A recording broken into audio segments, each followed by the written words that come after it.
What's going on, ladies and gentlemen? Welcome back to the channel. In today's video, I'm going to be showing you how to fix a few things on this Troy bilt pressure washer here. First things first, I'm going to show you guys something. I bought a new pump for this, brand new.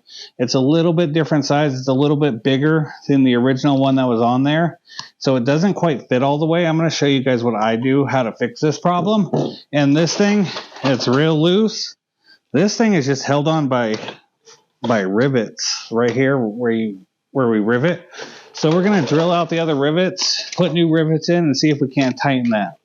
But first, let me show you the main thing that's going on. And I also had to go and buy 2-inch bolts because the original ones were only about 1 inch. So now that I got bigger bolts that fit in there, I'm going to show you guys how I will work with putting on this pump. So right off the bat, I'm going to show you. Hopefully we can get a good angle up in here. This, no key right now, doesn't go in all the way. You see this gap here? We got a bit of a gap. Normally that's supposed to mount flush and then just tighten up, and it's not a problem. But what we're going to do is we're going to do the old washer trick where we stack a bunch of washers up on top of the bolt. I'm going to do that. Now you can use 1/4 inch steel or aluminum stock hollow. That will fit. That will also be viable for this, but I didn't find any of that. It looked more professional doing it that way. So first thing I'm going to do is I'm going to screw in the bolt all the way to the end so I know how much space is there.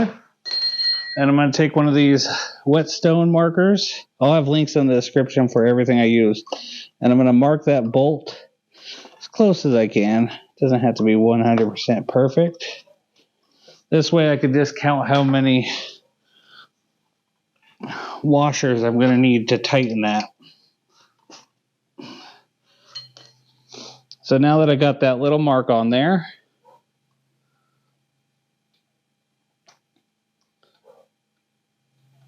we know that where that mark is, it screws in all the way. That much of the bolt is in the machine. So now what I do is I take my pump, and you guys see the gap here, so we put this bolt through, and perfect. I don't even need to mark it. Right where the no threads are is perfect. So I can stack my washers up knowing that. But first things first, before I do any of that, I'm going to put this pump back on all the way in. And I'm going to see if it even makes it to that mark. Because if it doesn't make it to the mark, I need to put the mark on where it does make it to. The good news is if it goes all the way down, that's going to save me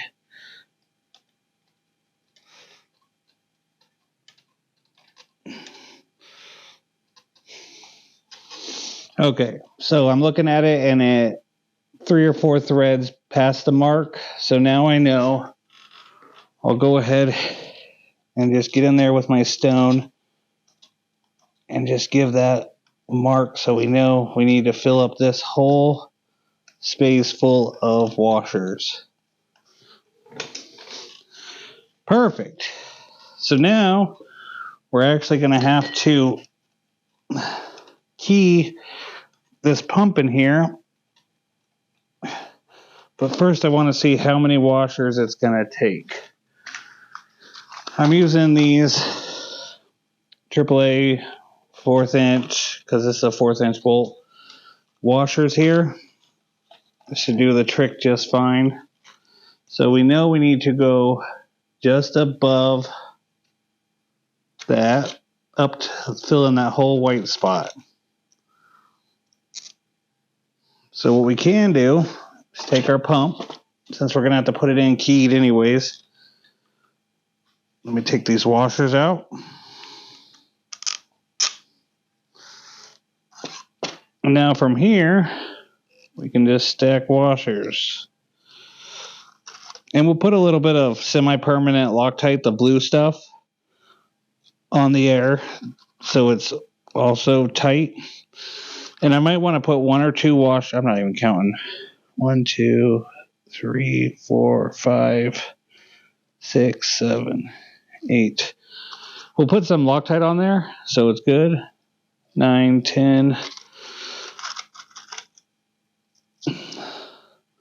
11, 12, 13, 14, 15. Like I said, the stock would have been more professional. What am I at, 15 or 16? 17, 18, 19. We'll just call it 20. Well, we'll do 22. I'll double check them because I want to be able to tighten up in there. We'll do 21.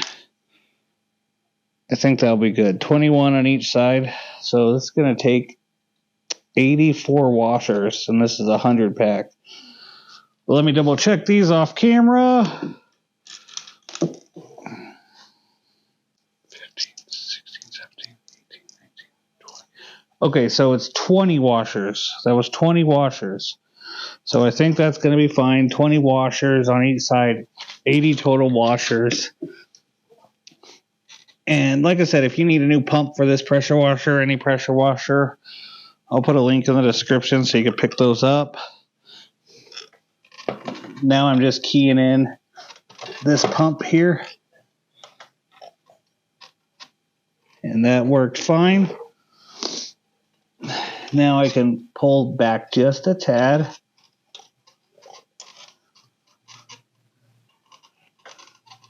I'm pretty sure I'm keyed in there. Yeah. Okay. So now what we do is put the bolt in. We'll grab our 20 washers.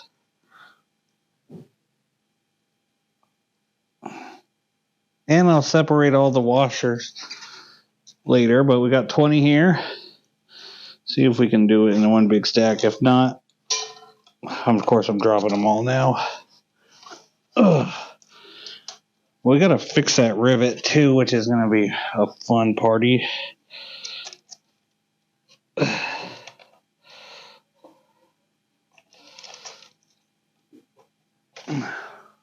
So let me put these washers on and I'll show you what we're gonna do. Okay, I got all 80 washers on there. Now we're gonna use Threadlok. This is blue. Blue is semi-permanent. Red is permanent. And there's also another one called, I think, Formula 42. That's like a medium strength. And now all you need, I'm going to show you an example on a different bolt here, because I don't want to take those out, obviously.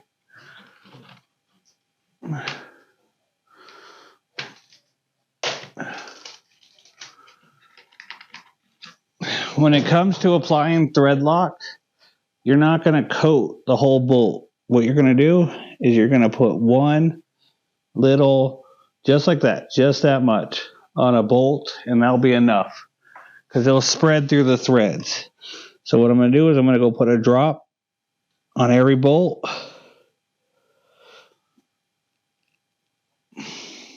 And we can rotate it to get to that last bolt. Okay, perfect. That way, if in the future we want to take apart this pump, we still be able to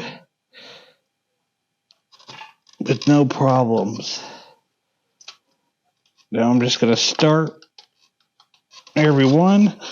And this stuff, I believe, I'm going to check the instructions on it, but I think it takes 24 hours to harden. So more than likely, that's when I'll do a test on it. Let's tighten one of these down all the way first.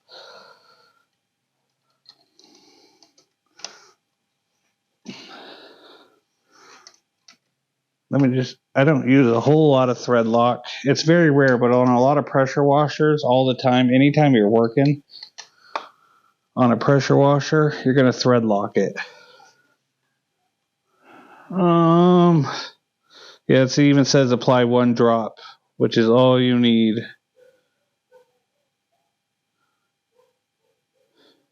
I guess the full instructions are on the packaging.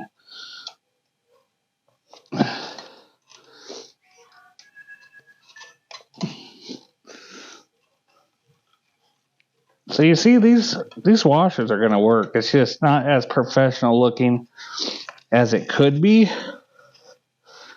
I mean, it's not that big of a deal. It'll hold it. It'll keep it stable. It'll stop you from breaking off the aluminum ears. Because some people are probably thinking, why don't you just tighten it down regardless?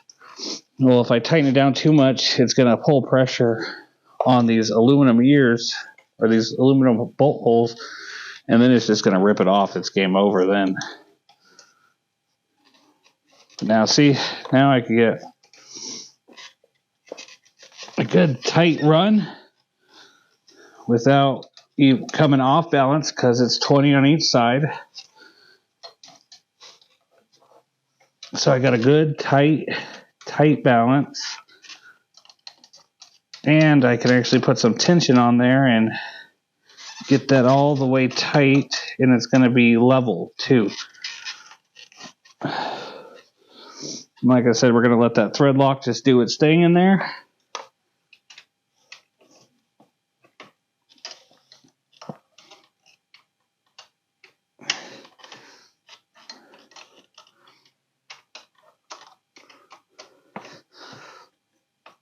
This thing 100% is going to be perfectly balanced now. Let me know in the comments below if you guys ever done this. Like I said, cutting the stock perfectly fine would have been more professional looking. But I believe this is going to be just as good. So once I tighten this last one, we'll get to drilling out that other rivet and riveting up this thing again. So yeah, let's get back over there. Okay, ladies and gentlemen, I got the pump on there. Oh, there's nothing worse, in my opinion, than drilling out a loose rivet. So, I mean, look, even rivets are right here on this plate. They really cheaped out on this one.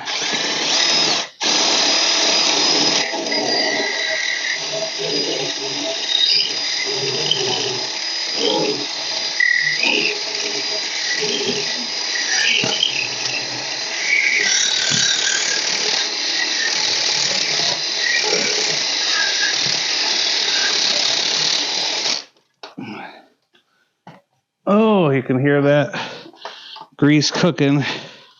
I hate rivets. There's probably a way to remove them easier.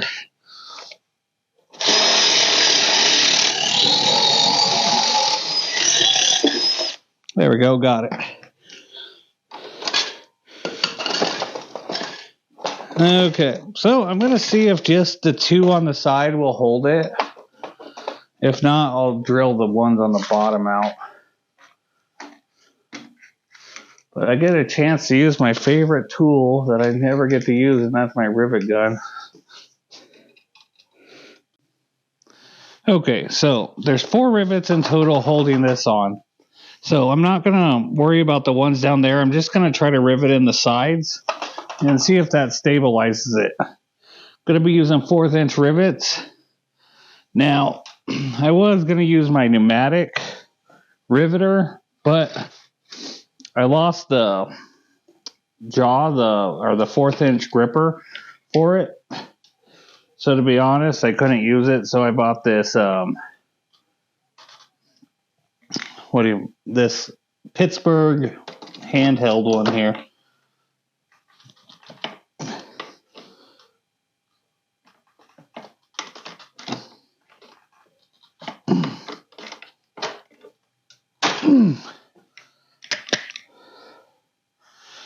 And there we go. Yeah, see, that's a lot more stable. So let me roll it around, and I'll put the other 1/4 inch in there. Get one of these at Harbor Freight, 20 bucks, comes with rivets, and has, you know, big old jaws. I just like the pneumatic ones, they're fun.